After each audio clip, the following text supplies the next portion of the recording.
ದೀದಿಯ 7 ಸುತ್ತಿನ ಕೋಟೆಯನ್ನು ಒಡೆಯಬೇಕು ಅನ್ನುವ ಕಾರಣಕ್ಕಾಗಿ ಭಗವಾದಾರಿಗಳನ್ನು ಇಳಿಸಿದ್ದಾರೆ. ಯೋಗಿ ಆದಿತ್ಯನಾಥರ ಅಪ್ಪ ಅಂತಲೇ ಕರೀತಾ ಇದ್ದಾರೆ. ಯಾವುದೇ TMCಯ ಸದಸ್ಯರು ಅಥವಾ ದೀದಿ ಸಮೇತ ಈ ಭಗವಾದಾರಿಗಳ ವಿರುದ್ಧ ಸಮರ ಸಾರಲಿಕ್ಕೆ ಸಾಧ್ಯ ಇಲ್ಲ. ಮೊದಲ ಬಾರಿಗೆ 75% ಹಿಂದೂಗಳು ಬಹುಶಃ ಧ್ರುವೀಕರಣ ಆಗುವಂತ ಎಲ್ಲ ಸಾಧ್ಯತೆಗಳು ಈಗಲ್ಲಿ ಗೋಚರಿಸ್ತಾ ಇದೆ.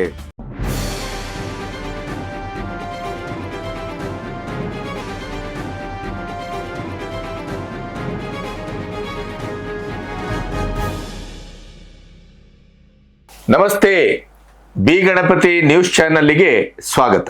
ಇವತ್ತು ಜಾಗತಿಕ ಮಟ್ಟದಲ್ಲಿ ಭಾರತದ ಆಡಳಿತ, ಡಿಪ್ಲೊಮೆಸಿ ಮತ್ತು ಮೋದಿಯವರ ಇಡೀದಾದಂಥ ವ್ಯಕ್ತಿತ್ವ ಮತ್ತು ವರ್ಚಸ್ಸು ಯಾವ ಮಟ್ಟದಲ್ಲಿ ಅದು ಕ್ಷಣದಿಂದ ಕ್ಷಣಕ್ಕೆ ಆಕರ್ಷಕವಾಗಿ ರಾಹುಲ್ ಗಾಂಧಿ ಅಂತವರು ವಿಶ್ವಗುರು ಅಂತ ವ್ಯಂಗ್ಯ ಮಾಡಿದರೂ ಕೂಡ ಅದು ಇವತ್ತು ಅನ್ವರ್ಥ ಆಗ್ತಾ ಇದೆ. ವಿಶ್ವಗುರು ಸ್ಥಾನಕ್ಕೆ ಭಾರತದ ಪ್ರಧಾನಿ ಅತ್ಯಂತ ಯೋಗ್ಯತೆಯಿಂದ ಆಸೀನರಾಗುವ ಅಥವಾ ಆ ಗೌರವಕ್ಕೆ ಪಾತ್ರರಾಗುವ ದಿನಗಳು ಹೆಚ್ಚು ದೂರ ಇಲ್ಲ ಅಂತಲೂ ಅನಿಸ್ತಾ ಇದೆ. ಜೊತೆಗೆ ಆ ರೀತಿಯ ಸ್ಥಾನಮಾನ ಈಗಾಗಲೇ ದಕ್ಕಿದೆಯೇನೋ ಅಂತಲೂ ಕೂಡ ವಿಶ್ವದ ವಿದ್ಯಮಾನಗಳು ಹೇಳ್ತಿವೆ.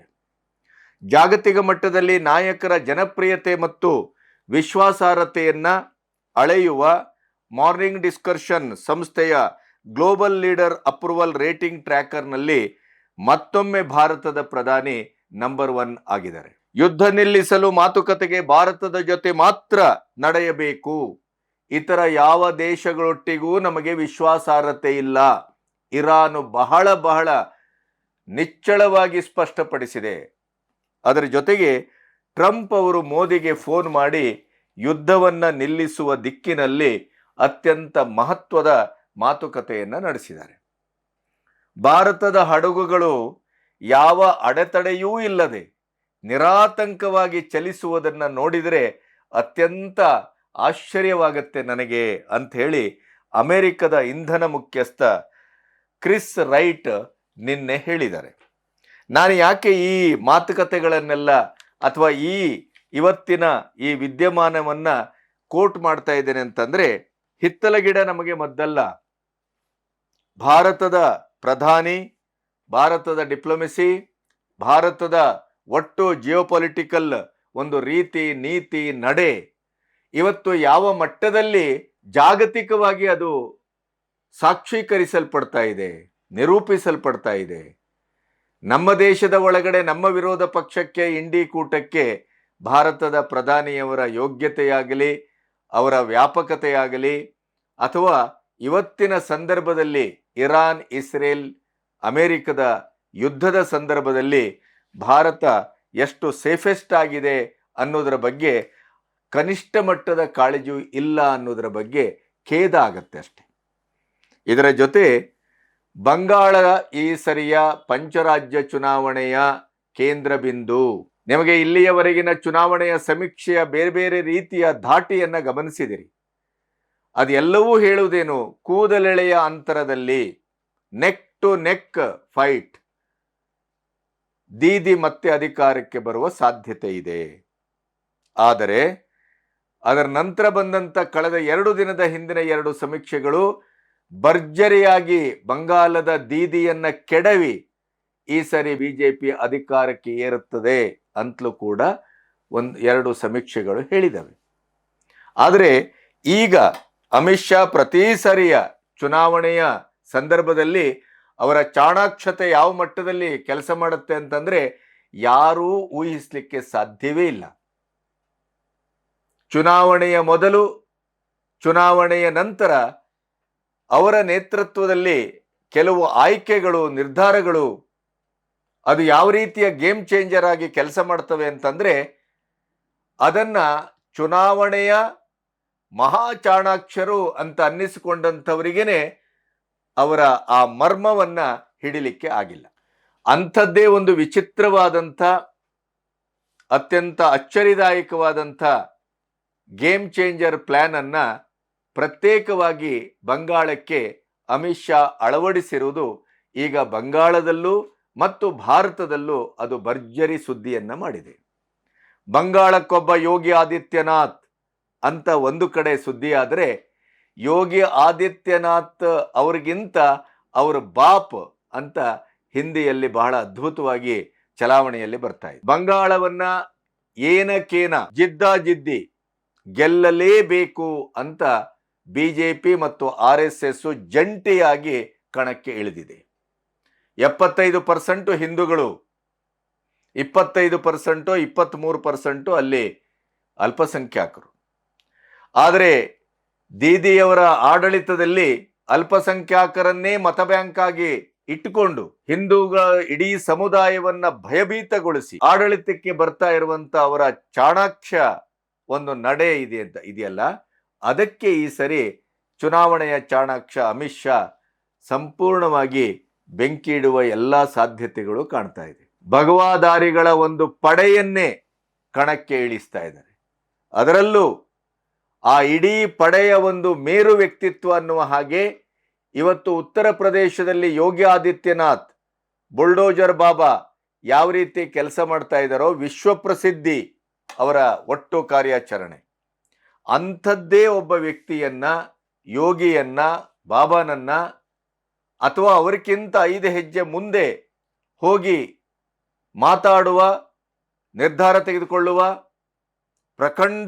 ಪ್ರಖರವಾದ ಭಾಷಣಕಾರರಾಗಿರುವ, ಮತ್ತೆ ಅಖಂಡ ಬ್ರಹ್ಮಚಾರಿ, ಯಾವುದೇ ಒಂದು ಸಣ್ಣ ಅವರ ಮೇಲೆ ಆರೋಪವೂ ಇಲ್ಲ, ಆಕ್ಷೇಪವೂ ಇಲ್ಲ, ನಿಷ್ಕಳಂಕ ಒಬ್ಬ ವ್ಯಕ್ತಿಯನ್ನ ಬಂಗಾಲದ ಇಡೀ ಚುನಾವಣೆಯ ಒಂದು ಗೇಮ್ ಚೇಂಜರ್ ಆಗಿ ಅಖಾಡಕ್ಕೆ ಇಳಿಸ್ತಾ ಇರುವಂಥದ್ದು ಇಡೀ ಭಾರತದಲ್ಲಿ ಇವತ್ತು ಅತ್ಯಂತ ಪ್ರಖರವಾಗಿ ಸುದ್ದಿ ಮಾಡ್ತಾ ಇದೆ. ಹಾಗಾದರೆ ಆ ಬಾಬಾ ಯಾರು?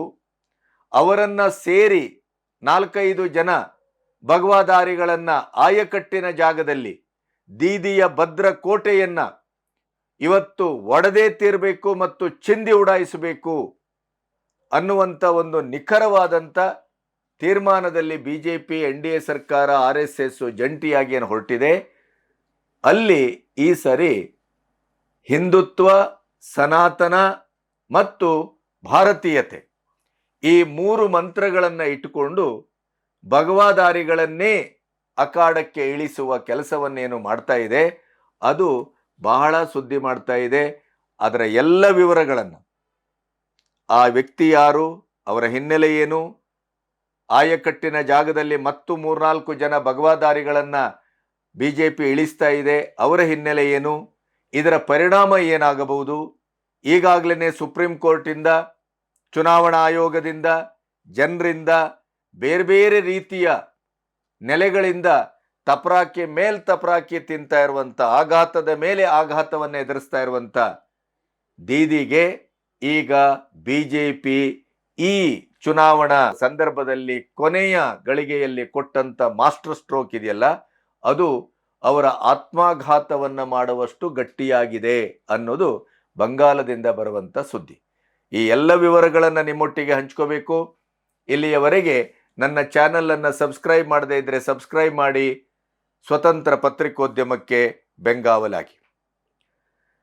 ಕಲ್ಕತ್ತಾ, ಬೆಂಗಾಲ್ ಒಂದು ರೀತಿಯ ಇಡೀ ಭಾರತದ ಬೆಂಕಿಯುಂಡೆ. ಈ ಒಂದು 6-7 ತಿಂಗಳಲ್ಲಿ ಕೇಂದ್ರ ಸರ್ಕಾರ ಮತ್ತು ರಾಜ್ಯ ಸರ್ಕಾರದ ಮಧ್ಯೆ ಯಾವ ರೀತಿಯ ಜಿದ್ದಾಜಿದ್ದಿ ನಡೆಯಿತು ಅನ್ನೋದನ್ನು ನೀವು ನೋಡಿದ್ದೀರಿ. ಎಷ್ಟರ ಮಟ್ಟಿಗೆ ಅಂತಂದ್ರೆ ರಾಷ್ಟ್ರಪತಿ ದ್ರೌಪದಿ ಮುರ್ಮು ಅವರಿಗೆ ನಿಚ್ಚಳವಾಗಿ ಅವಮಾನ ಮಾಡಲೇಬೇಕು ಅನ್ನುವ ಹಂತಕ್ಕೆ ಬಂದು ದೀದಿಯ ಸರ್ಕಾರ ಅವಮಾನ ಮಾಡಿದ್ದನ್ನು, ಅದರ ಇಡೀಯದಾದ ಕ್ರೌರ್ಯ ಮತ್ತು ಕ್ಷುಲ್ಲಕತನೆಯನ್ನು ನೀವು ಗಮನಿಸಿದ್ದೀರಿ. ಈ ಮಧ್ಯೆ ಈಗ ಮಾಡು ಇಲ್ಲವೇ ಮಡಿ. ಒಮ್ಮೆ ಈ ಸರಿ ಬಂಗಾಲದಲ್ಲಿ ದೀದಿಯ ಸೊಕ್ಕನ್ನ ಮತ್ತು ದೀದಿಯ ನಿರಂತರವಾದಂಥ ಅಲ್ಪಸಂಖ್ಯಾತರ ಓಲೈಕೆ, ಹಿಂದೂಗಳ ಅವಗಣನೆ, ಅಕ್ರಮ ವಲಸಿಗರಿಂದಲೇ ನಾನು ಆರಿಸಿ ಬರ್ತೇನೆ ಅನ್ನುವಂಥ ಆ ಒಂದು ಉಮೇದು, ಇವೆಲ್ಲದಕ್ಕೂ ಬೇರೆ ಬೇರೆ ನೆಲೆಗಳಲ್ಲಿ ಈ ಸಾರಿ ಅವರ ನಡುವನ್ನ ಮುರಿಯುವ ಕೆಲಸವನ್ನ ಮಾಡ್ತಾ ಬಂದಿದೆ. ಆದರೆ ಈಗಲೂ ಕೂಡ ಪಶ್ಚಿಮ ಬಂಗಾಳದಲ್ಲಿ ಮಮತಾ ಬ್ಯಾನರ್ಜಿ ಅವರದೇ ರಾಜ್ಯಭಾರ ಅನ್ನುವುದು ಪ್ರಥಮ ಸಮೀಕ್ಷೆ. ಒಮ್ಮೆ ಈ ಸರಿಯೂ ಏನಾದರೂ ದೀದಿ ಆಡಳಿತಕ್ಕೆ ಬಂದರೆ ಪಶ್ಚಿಮ ಬಂಗಾಳ ಭಾರತದಲ್ಲಿ ಇರಬಹುದೇ ಅನ್ನುವ ಸಂಶಯ ಇಡೀ ದೇಶವಾಸಿಗಳನ್ನು ಕಾಡ್ತಾ ಇದೆ.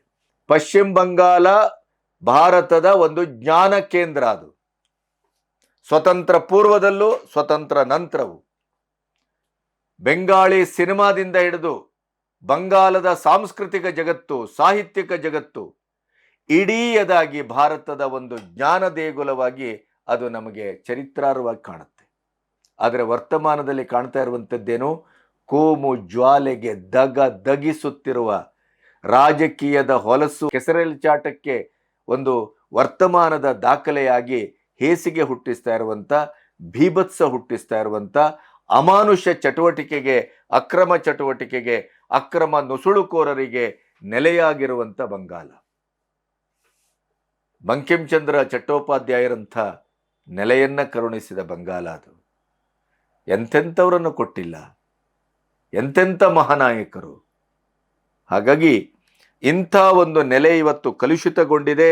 ಭಾರತದಿಂದ ಕೈತಪ್ಪುವ ಒಂದು ಸೂಚನೆಯನ್ನ ಅದು ದಟ್ಟವಾಗಿ ಹೊಮ್ಮಿಸ್ತಾ ಇದೆ. ಹಾಗಾಗಿ ಈ ಬಾರಿಯ ಚುನಾವಣೆ ಅತ್ಯಂತ ನಿರ್ಣಾಯಕ.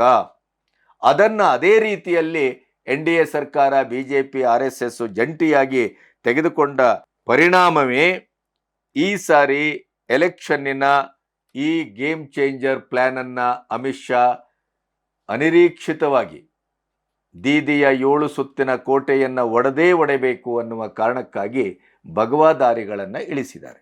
ಹಾಗಾದರೆ ಇವರು ಯಾರು? BJPಯ ಈ ಸೈಲೆಂಟ್ ಕಿಲ್ಲರ್ ಆಗಿ ದೀದಿ ಪಾಲಿಗೆ ಸಲ್ಲುವಂತ ಈ ಉಮೇದುವಾರ ಯಾರು? ಈ ಪ್ರಕರಣ ಭಾಷಣಕಾರ ಯಾರು? ಮಾತಿನಲ್ಲಿ ಬೆಂಕಿಯ ಉಂಡೆಯನ್ನ ಉಗುಳುವ ಈ ಪ್ರಚಂಡ ಬಾಬಾ ಅಥವಾ ಸನ್ಯಾಸಿ ಯೋಗಿ ಯಾರು? ಈ ಪ್ರಶ್ನೆಗೆ ಈಗಾಗಲೇ ಉತ್ತರ ಸಿಕ್ಕಿದೆ. ಉತ್ಪಲ್ ಮಹಾರಾಜ್.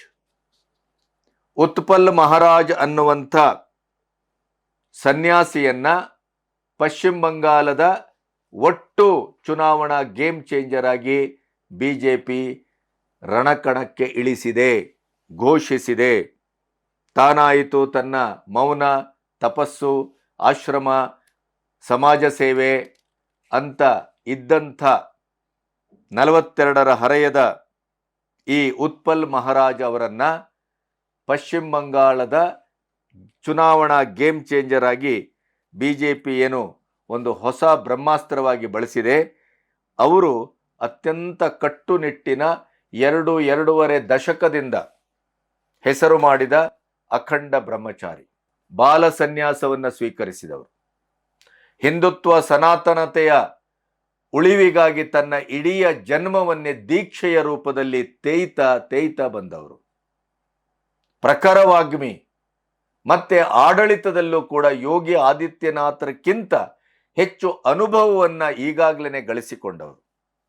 2000 ಇಸವಿಯಲ್ಲಿ ಇವರು ಭಾರತ ಸೇವಾಶ್ರಮ ಸಂಘ ಅಲ್ಲಿ ಸೇರ್ಕೊಂಡವರು. ನಿಮಗೆ ಗೊತ್ತಿದೆ, 1917ರಿಂದ ಸ್ಥಾಪನೆಯಾದಂಥ ಪೂರ್ಣಾನಂದ ಸ್ವಾಮಿ ಪೂರ್ಣಾನಂದ ಅವರಿಂದ ಸ್ಥಾಪನೆಯಾದಂಥ ಈ ಸಂಘ ರಾಜಕೀಯೇತರ ಸಂಘ ಮತ್ತು ಅದು ಸನಾತನ ತತ್ವ, ದೇಶೀಯತೆ, ಭಾರತೀಯತೆ ಈ ಎಲ್ಲದಕ್ಕೆ ಮುಡಿಪಾಗಿಟ್ಟಂಥ ಒಂದು ಸೇವಾಶ್ರಮ.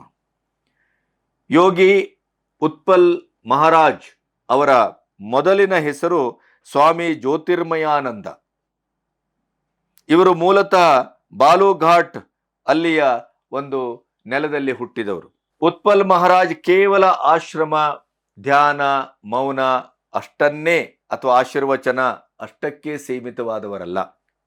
ಜನಸೇವೆ, ಸಮಾಜ ಸೇವೆಯಲ್ಲೇ ಪರಮಾತ್ಮನನ್ನ ಕಂಡವರು. 2004ರಲ್ಲಿ BAಯನ್ನ ಆ ಪದವಿಯನ್ನ ಪೂರ್ಣಗೊಳಿಸಿ ಇವರು ಸೇವಾಶ್ರಮದ ಪ್ರಮುಖ ಶಾಖೆಗಳನ್ನು 2004ರಿಂದಲೂ ಮುನ್ನಡೆಸ್ತಾ ಬಂದವರು. ಅದಕ್ಕಾಗಿ ನಾನು ಹೇಳಿದ್ದು, ಯೋಗಿ ಆದಿತ್ಯನಾಥ್ ಅವರಿಗಿಂತ ಆಡಳಿತಾತ್ಮಕ ವ್ಯವಸ್ಥೆಯಲ್ಲಿ ಇವರು ಹೆಚ್ಚು ನಿಷ್ಣಾತರು ಅಂತ. 2004 ಅಂದರೆ ಹೆಚ್ಚು ಕಮ್ಮಿ 20-22 ವರ್ಷಗಳ ಅನುಭವ. ಉತ್ಪಲ್ ಮಹಾರಾಜ್ ಅವರನ್ನ ಪಶ್ಚಿಮ ಬಂಗಾಳದ ದೀನಾಜ್ಪುರದ ಕಲಿಯಾಗಂಜ್ ಅಸೆಂಬ್ಲಿ ಕ್ಷೇತ್ರದಿಂದ ಅಧಿಕೃತವಾಗಿ ಅಭ್ಯರ್ಥಿಯಾಗಿ ಘೋಷಣೆ ಮಾಡಲಾಗಿದೆ. ಇಲ್ಲಿ ಗಮನಿಸಬೇಕು ನೀವು, ಕಲಿಯಾಗಂಜ್ ಬಿಜೆಪಿಯ ಭದ್ರಕೋಟೆ. ಆದರೆ ಇಲ್ಲಿ ಹಾಲಿ ಶಾಸಕ ಸುಮನ್ ರಾಯ್ ಅವರನ್ನ ಬಿಟ್ಟು ಉತ್ಪಲ್ ಮಹಾರಾಜರವರನ್ನ ಕಣಕ್ಕಿಳಿಸಿದ್ದು ಯಾಕೆ ಅಂತಂದ್ರೆ, ಕಳೆದ ಬಾರಿಯ ಉಪಚುನಾವಣೆಯಲ್ಲಿ ಟಿಎಂಸಿ ಇಲ್ಲಿ ಅಕ್ರಮ ಎಸಗಿ ಅಕ್ರಮ ದಾರಿಯಲ್ಲೇ ಗೆದ್ದು ಶಾಸಕರಾದದ್ದು ಇಲ್ಲಿ ದಾಖಲಾಗಿದೆ. ಹಾಗಾಗಿ ಈ ಕಲಿಯಾಗಂಜ್ ಕ್ಷೇತ್ರಕ್ಕೆ ಈಗಾಗಲೇ ಅರಸೇನಾ ಪಡೆಯನ್ನ ಸಂಪೂರ್ಣವಾಗಿ ನಿಯುಕ್ತಗೊಳಿಸಲಾಗಿದೆ. ಜನರು ಈ ಭ್ರಷ್ಟ ರಾಜಕಾರಣ, ಭ್ರಷ್ಟ ವ್ಯವಸ್ಥೆ, ಟಿಎಂಸಿಯ ಎಲ್ಲ ಅಟಾಟೋಪಗಳನ್ನ ನೋಡಿ ಬೇಸತ್ತು ಹೊಸ ರೀತಿಯ ಹೊಸ ನಾಯಕನ ನಿರೀಕ್ಷೆಯಲ್ಲಿದ್ದಂಥ ಸಂಕ್ರಮಣದ ಕಾಲ. ಹಾಗಾಗಿ ಉತ್ಪಲ್ ಮಹಾರಾಜರಂಥ ನಿಷ್ಕಳಂಕ ಮತ್ತೆ ಅತ್ಯಂತ ಪ್ರಖರವಾದಂಥ ವ್ಯಕ್ತಿತ್ವ, ಸಮಾಜಮುಖಿ ಚಿಂತನೆ, ದೇಶದ ಇಡೀಯದಾದಂಥ ಒಂದು ದೇಶೀಯತೆಯನ್ನ, ಸನಾತನತೆಯನ್ನ, ಭಾರತದ ಅಖಂಡತೆಯನ್ನ ಜೀವದಂತೆ ಪ್ರೀತಿಸುವಂಥ ಈ ಉತ್ಪಲ್ ಮಹಾರಾಜ್ ಯೋಗಿ ಆದಿತ್ಯನಾಥರ ಅಪ್ಪ ಅಂತಲೇ ಕರೀತಾ ಇದ್ದಾರೆ. ಯೋಗಿಜಿ ಕಾ ಬಾಪ್ ಹೇ ಅಂತ ಬಹಳ ದೊಡ್ಡ ಪ್ರಚಾರ ಆಗ್ತಾ ಇದೆ. ಯಾಕಂತಂದ್ರೆ ಇಬ್ಬರೂ ಭಗವಾಧಾರಿಗಳು, ಬ್ರಹ್ಮಚರ್ಯವನ್ನ ಕಟ್ಟುನಿಟ್ಟಾಗಿ ಪಾಲಿಸಿದವರು, ಯಾವುದೇ ಒಂದು ಕಳಂಕವನ್ನ ಮೈಗೆ ಮನಸ್ಸಿಗೆ ಮೆತ್ತಿಕೊಂಡವರಲ್ಲ. ಯೋಗಿ ಆದಿತ್ಯನಾಥ್ ಅವರನ್ನು ಹಾಗೇನೆ ಅವರಿಗಿಂತ ಒಂದು ತೂಕ ಹೆಚ್ಚು ಗಟ್ಟಿ ಪ್ರಖರವಾದಂಥ ವಾಗ್ಮಿ. ಅದರ ಜೊತೆಗೆ ಹಿಂದುತ್ವ, ಸನಾತನ ನನ್ನ ಹೆಮ್ಮೆ ಅಂತ ಘೋಷಿಸಿದಂಥ ಮನುಷ್ಯ. ಅದೇ ನನ್ನ ಜೀವನದ ಪ್ರಥಮ ಆದ್ಯತೆ ಅಂತ ಹೇಳಿದವರು. ಇಡೀ ಬಂಗಾಲದಲ್ಲಿ ಹಿಂದೂಗಳನ್ನ 2 ಮತ್ತು 3ನೇ ದರ್ಜೆಯ ಪ್ರಜೆಗಳಾಗಿ ಕಾಣ್ತಾ ಇದ್ದಾರೆ. ಇದು ನನ್ನ ಅತ್ಯಂತ ಖೇದಕರ ವಿಚಾರ. ಇದರ ವಿರುದ್ಧ ನಾವು ಸಿಡಿದೇ ಇದ್ದರೆ ಇನ್ನು ಮುಂದಿನ ಭವಿಷ್ಯ ನಮಗೆ ಗಟ್ಟಿಯಾಗಿ ಕಾಣುವುದಿಲ್ಲ ಅಂತ ಅತ್ಯಂತ ನೇರವಾಗಿ ಮಾತಾಡಿದವರು. ತುಷ್ಟೀಕರಣದ ರಾಜಕಾರಣದ ವಿರುದ್ಧ ಈಗಾಗಲೇ ಸಮರವನ್ನು ಸಾರಿದವರು. ಹಾಗಾಗಿ ಅವರಿಗೆ ಅವರದೇ ಆದಂಥ ಒಂದು ವ್ಯಕ್ತಿತ್ವ ಇದೆ, ಅವರದೇ ಆದಂಥ ಒಂದು ಪ್ರಭಾವ ಇದೆ. ಈಗಾಗಲೇ ಸಮಾಜ ಮತ್ತು ಜನಸೇವೆಯಲ್ಲಿ ತನ್ನನ್ನು 2-2.5 ದಶಕಗಳ ಕಾಲದಿಂದ ತೊಡಗಿಸಿಕೊಂಡದ್ರಿಂದ ಆ ತುಡಿತ ಮಿಡಿತ ಈಗಾಗಲೇ ಜನರ ಹೃದಯದಲ್ಲಿ ಅದು ಅನುರಣಿಸ್ತಾ ಇದೆ. ಹಾಗಾಗಿ ಬಂಗಾಲದ ಚುನಾವಣೆಯಲ್ಲಿ ಅವರು ಹೆಚ್ಚಿನ ಆದ್ಯತೆಯನ್ನ, ಸಾಧ್ಯತೆಯನ್ನ, ಬದಲಾವಣೆಯನ್ನ ತರುವ ದಿಕ್ಕಿನಲ್ಲಿ ಈಗಾಗಲೇ ರಾಜಕೀಯ ವಿಶ್ಲೇಷಕರು ಹೇಳುವ ಪ್ರಕಾರ ಬಹುದೊಡ್ಡ ಸುನಾಮಿ ಅಂತ ಒಂದು ಬದಲಾವಣೆ ಉತ್ಪಲ್ ಮಹಾರಾಜರಿಂದ ಬರ್ತದೆ ಅನ್ನುವಂಥ ಒಂದು ನಿರೀಕ್ಷೆಯನ್ನ ಈಗಾಗಲೇ ಅವರು ವ್ಯಾಖ್ಯಾನಿಸ್ತಾ ಇದ್ದಾರೆ. ಬಂಗಾಲದಲ್ಲಿ ಉತ್ಪಲ್ ಮಹಾರಾಜ ಅಂದ ತಕ್ಷಣ ರಾಮನವಮಿ, ರಥಯಾತ್ರೆ, ಆ ಸಂದರ್ಭದಲ್ಲಿ ತೂರುವ ಕಲ್ಲುಗಳು, ಗಲಾಟೆ, ಅದರ ವಿರುದ್ಧ ನಿರ್ಣಾಯಕವಾಗಿ ಹೋರಾಟ ಮಾಡಿದವರು ಯಾರಾದರೂ ಇದ್ದರೆ ಅದು ಉತ್ಪಲ್ ಮಹಾರಾಜ್. ಹಾಗಾಗಿ ಉತ್ಪಲ್ ಮಹಾರಾಜ್ ಬಂಗಾಲದ ನೆಲದಲ್ಲಿ ಹುಟ್ಟಿದವರು, ಬಂಗಾಲದವರಿಗೆ ಹೊಸಬರಲ್ಲ, ಬಂಗಾಲದ ಜನಗಳ ಮನಸ್ಸಿನೊಟ್ಟಿಗೆ ಮಿಳಿತವಾದವರು. ಉತ್ಪಲ್ ಮಹಾರಾಜ್ ಅವರ ಆಯ್ಕೆಗೆ ಮೊದಲೇ ಆ ಸಂದರ್ಭದಲ್ಲಿ ಅವರು ಆಡಿದ ಒಂದೊಂದು ಮಾತುಗಳು ಕೂಡ ಬಂಗಾಲದಲ್ಲಿ ಇವತ್ತು ಮನೆ ಮಾತಾಗಿದೆ. ನಗರ ಹೊತ್ತಿ ಉರಿಯುವಾಗ ದೇವಸ್ಥಾನಗಳು ಮೌನ ವಹಿಸಬಹುದೇ, ಮೌನವಾಗಿ ಕೂತ್ಕೊಳ್ಳಬಹುದೇ ಅನ್ನುವಂಥವರ ಮಾತು ಇವತ್ತು ಇಡೀ ಬಂಗಾಲದಲ್ಲಿ ಪ್ರತಿಧ್ವನಿಸ್ತಾ ಇದೆ. ಉತ್ಪಲ್ ಮಹಾರಾಜರಿಗೆ ಬಿಜೆಪಿ ಯಾವಾಗ ರಾಜಕೀಯಕ್ಕೆ ಆಹ್ವಾನಿಸಿತೋ, ಟಿಕೆಟ್ ಅನ್ನು ನೀಡಿತೋ, ಆ ಕ್ಷಣದಿಂದಲೇ ಅವರು ಭಾರತ್ ಸೇವಾಶ್ರಮದಲ್ಲಿ ಏನು ಕೆಲಸ ಮಾಡ್ತಾ ಇದ್ರು, ಅವರು ತುರ್ತಾಗಿ ಅವರನ್ನ ಆ ಸೇವಾಶ್ರಮದಿಂದ ಹೊರಗೆ ಹಾಕಿದೆ. ಇದನ್ನ ಟಿಎಂಸಿ ಅವರು ಒಂದು ರೀತಿಯ ಬತ್ತಳಿಕೆಯ ಬ್ರಹ್ಮಾಸ್ತ್ರವಾಗಿ ಬಳಸಲಿಕ್ಕೆ ಟ್ರೈ ಮಾಡಿದರು. ತಕ್ಷಣ ಉತ್ಪಲ್ ಮಹಾರಾಜ್ ಇದಕ್ಕೆ ಸ್ಪಷ್ಟನೆಯನ್ನು ಬೆಂಕಿ ಹಾಗೆ ಕೊಟ್ಟರು. ನಾನು ಮೊದಲೇ ರಾಜೀನಾಮೆ ನೀಡಿದ್ದೇನೆ. ಅರಬಿಂದೋ ಅಥವಾ ನೇತಾಜಿ ಸುಭಾಷ್ ಚಂದ್ರ ಬೋಸ್ ಅವರಂತೆ ಜನಸೇವೆ ಮಾಡುವ ಮೂಲಕ ಆಧ್ಯಾತ್ಮದ ಮಾರ್ಗವನ್ನು ತುಳಿತಾ ಇದ್ದೇನೆ. ಜನಸೇವೆಯೇ ಜನಾರ್ದನ ಸೇವೆ, ಜನಸೇವೆಯೇ ಒಂದು ಆಧ್ಯಾತ್ಮದ ಪ್ರಮುಖವಾದಂಥ ಅಂಗವೂ ಹೌದು ಅನ್ನುವ ಮೂಲಕ ಅವರು ಅತ್ಯಂತ ಸ್ಪಷ್ಟವಾಗಿ ಉತ್ತರವನ್ನು ಕೊಟ್ಟಿದ್ದಾರೆ. ಇದರ ಜೊತೆಗೆ ಬಂಗಾಲದ ಚುನಾವಣೆ ಕೇವಲ ಉತ್ಪಲ್ ಮಹಾರಾಜ್ ಅವರಿಂದಲೇ ಒಂದು ಹೊಸ ನಡೆಯನ್ನ, ಹೊಸ ಬೆಳಕನ್ನ, ಗೇಮ್ ಚೇಂಜರ್ ಅನ್ನ ಕಾಣ್ತಾ ಇಲ್ಲ. ಅಮಿತ್ ಶಾ ಅವರ ಪಡೆ ಯಾವ ರೀತಿಯ ಒಂದು ಅದ್ಭುತವಾದಂಥ ಚಕ್ರವ್ಯೂಹವನ್ನ ಹೆಣೆತಾ ಇದೆ ಅಂತಂದ್ರೆ, ಯಾವುದೇ TMCಯ ಸದಸ್ಯರು ಅಥವಾ ದೀದಿ ಸಮೇತ ಈ ಭಗವಾದಾರಿಗಳ ವಿರುದ್ಧ ಸಮರ ಸಾರಲಿಕ್ಕೆ ಸಾಧ್ಯ ಇಲ್ಲ. ಭಗವಾದಾರಿಗಳ ವಿರುದ್ಧ ಉಪೇಕ್ಷೆಯನ್ನು ಮಾಡಲಿಕ್ಕೆ ಸಾಧ್ಯ ಇಲ್ಲ. ಭಗವಾದಾರಿಗಳ ವಿರುದ್ಧ ಇಲ್ಲ ಸಲ್ಲದ ಮಾತು, ಪ್ರಚಾರ ಅಥವಾ ಅವರ ಬಗ್ಗೆ ಆರೋಪ, ಆಪಾದನೆ ಇವನ್ನೂ ಮಾಡಲಿಕ್ಕೆ ಸಾಧ್ಯ ಇಲ್ಲ. ಅದನ್ನು ಮಾಡಲಿಕ್ಕೆ ಹೊರಟಾಗ ನಿಮಗೆ ಸತ್ಯದ ನೆಲೆ ಅಲ್ಲಿ ಗೋಚರಿಸ್ತದೆ. ಯಾಕೆಂದರೆ ಅವರಲ್ಲಿ ಯಾವುದೇ ರೀತಿಯ ಆ ಥರದ ತಪ್ಪುಗಳು ಇಲ್ಲ. ನಿಷ್ಕಳಂಕವಾದಂಥ ವ್ಯಕ್ತಿತ್ವ, ಪ್ರಾಂಜಲವಾದಂಥ ವ್ಯಕ್ತಿತ್ವ. ಇನ್ನು ಅವರನ್ನು ನೀವು ವಾಚಾಮ ಗೋಚರ ಏನಾದರೂ ರಾಜಕೀಯದ ಈ ಮಾಮೂಲಿ ದಾಟಿಯಲ್ಲಿ ನೀವು ಅವ್ರ ಮೇಲೆ ಬೈಲಿಕ್ಕೆ ಹೋದರೆ ಇಡೀ ಹಿಂದೂ ಸಮಾಜ ತಿರುಗಿ ಬೀಳುತ್ತೆ. ಈ ಎಲ್ಲ ದೃಷ್ಟಿಯಿಂದಲೇ ಈ ಭಗವಾಧಾರಿಗಳನ್ನು ಬಂಗಾಲದಲ್ಲಿ ಚುನಾವಣಾ ಕಣಕ್ಕೆ ಇಳಿಸಿದ್ದು. ಕೇವಲ ಉತ್ಪಲ್ ಮಹಾರಾಜ್ ಅಷ್ಟೇ ಅಲ್ಲ, ಇನ್ನಿಷ್ಟು ಜನರನ್ನು BJP ಇಳಿಸಿದೆ. ಉಲೈಬುರಿಯಾ ಕ್ಷೇತ್ರದಿಂದ ಸ್ವಾಮಿ ಮಂಗಳಾನಂದಪುರಿ, ನವದ್ವೀಪದಿಂದ ಶ್ರುತಿ ಶೇಖರ್, ಬೆಹಾಲ್ ಈಸ್ಟ್ನಿಂದ ಸುನೀಲ್ ಮಹಾರಾಜ್, ಹನ್ಸನ್ ಕ್ಷೇತ್ರದಿಂದ ತಾರಾಪೀಠ ದೇವಸ್ಥಾನದ ಅರ್ಚಕರಾದಂಥ ನಿಖಿಲ್ ಬ್ಯಾನರ್ಜಿ ಇವರನ್ನು ಕೂಡ ಬಂಗಾಲದ ಚುನಾವಣೆಗೆ ಅಮಿತ್ ಶಾ ಅವರ ಪಡೆ ಇಳಿಸಿದೆ. ಹಾಗಾಗಿ ಬಂಗಾಲದ ಚುನಾವಣೆ ಈ ಸರಿ ಇತಿಹಾಸದಲ್ಲಿ ಕಂಡು ಕೇಳರಿಯದ ಒಂದು ನಿರ್ದಿಷ್ಟವಾದ ಖಚಿತವಾದಂಥ ಒಂದು ಹೋರಾಟವನ್ನು ಕಾಣಲಿದೆ. ಮೊದಲ ಬಾರಿಗೆ 75% ಹಿಂದೂಗಳು ಬಹುಶಃ ಧ್ರುವೀಕರಣ ಆಗುವಂಥ ಎಲ್ಲ ಸಾಧ್ಯತೆಗಳು ಈಗಲ್ಲಿ ಗೋಚರಿಸ್ತಾ ಇದೆ. ಈ ತಂತ್ರಗಾರಿಕೆ ಬಹಳ ಸರಳವಾಗಿ ಕಂಡ್ರು ಇದು ಎದುರಾಳಿಗಳ ಎದೆಗೆ ಅತ್ಯಂತ ಸನಿಹದಿಂದ ಹಚ್ಚಿದ ಬೆಂಕಿ ಅಂತಲೇ ಎಲ್ಲ ಚುನಾವಣಾ ಒಂದು ವೀಕ್ಷಣೆಕಾರರು, ತಜ್ಞರು ವ್ಯಾಖ್ಯಾನಿಸ್ತಾ ಇದ್ದಾರೆ. ಪ್ರತಿದಾಳಿ ಮಾಡುವುದು ಅಷ್ಟು ಸುಲಭ ಅಲ್ಲ. ಹಾಗಾಗಿ ಇದು ಕೇವಲ ಭಗವ ಅನ್ನುವುದಕ್ಕಷ್ಟೇ ಆಯ್ಕೆಯ ಕಾರಣವಲ್ಲ, ಬಂಗಾಲದ ಭವಿಷ್ಯವೂ ಅಡಗಿದೆ.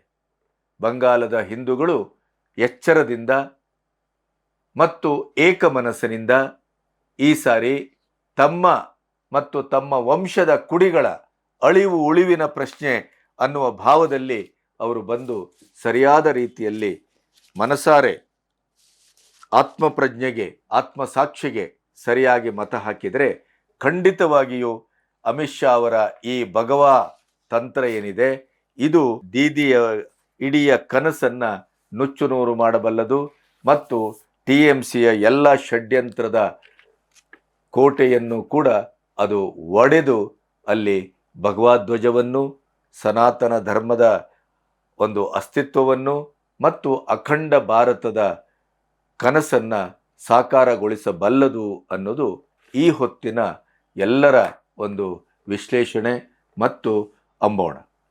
ನಮಸ್ತೆ ಪ್ರಿಯರೇ, ಇಲ್ಲೊಂದು ಪ್ರಕಟಣೆ ಇದೆ. ಇದು ನಿರುದ್ಯೋಗಿಗಳಿಗೆ ಒಂದು ದೊಡ್ಡ ಸಿಹಿ ಸುದ್ದಿ ಅಂತ ಭಾವಿಸಿದ್ರೆ ತಪ್ಪಲ್ಲ. ಸುಪ್ರೀಂ ಹೀರೋ ಇವತ್ತು ರಾಜ್ಯಾದ್ಯಂತ ಮಾರುಕಟ್ಟೆಗೆ ಲಭ್ಯವಿರುವಂತ ಪ್ರತಿಷ್ಠಿತ ಆಯಿಲ್ ಕಂಪನಿ. ಈ ಕಂಪನಿಗೆ ರಾಜ್ಯಾದ್ಯಂತ ಡಿಸ್ಟ್ರಿಬ್ಯೂಟರ್ ಬೇಕಾಗಿದ್ದಾರೆ, ವಿತರಕರು ಬೇಕಾಗಿದ್ದಾರೆ. ನೀವು ಸಂಪರ್ಕಿಸಬಹುದು. ಆಕರ್ಷಕವಾದಂತಹ ಸಂಭಾವನೆ ಇದೆ. ಮತ್ತೆ ಬಹಳ ದೊಡ್ಡ ಕಂಪನಿ ಇದು. ಫೋನ್ ನಂಬರ್ ಇದೆ, ಕಂಪನಿಯ ಮಾಲೀಕರ ಹೆಸರಿದೆ. ಅವರಿಗೆ ನೀವು ಸಂಪರ್ಕಿಸಿದರೆ ಅದರ ಮುಂದಿನ ಎಲ್ಲ ಒಂದು ವಿಲೇವಾರಿಗಳನ್ನು ನೀವು ಮಾಡ್ಕೋಬಹುದು. ನೀವು ಕೂತಲ್ಲೇ ನಿಮ್ಮ ಊರಿನಲ್ಲೇ ಇದರ ವಿತರಣೆಯ ಒಂದು ಜವಾಬ್ದಾರಿಯನ್ನು ತೆಗೆದುಕೊಂಡ್ರೆ ನಿಮ್ಮ ಉದ್ಯೋಗದ ಖಾತ್ರಿತನವನ್ನು ಮಾಡ್ಕೋಬಹುದು, ಬದುಕನ್ನ ಹಸನಾಗಿಸ್ಕೋಬಹುದು. ತಕ್ಷಣ ಸಂಪರ್ಕಿಸಿ. Do you have any interest to boost your product in the market? If so, please do one thing. You make a good ad video of your product. The video should contain your details, your experience in the market, your product specialities and other aspects. Video should be rich, professional, and appealing in all parameters. Then the video reaches every nook and corner and your product will be boosted. Please contact us if you want to win in competitive market.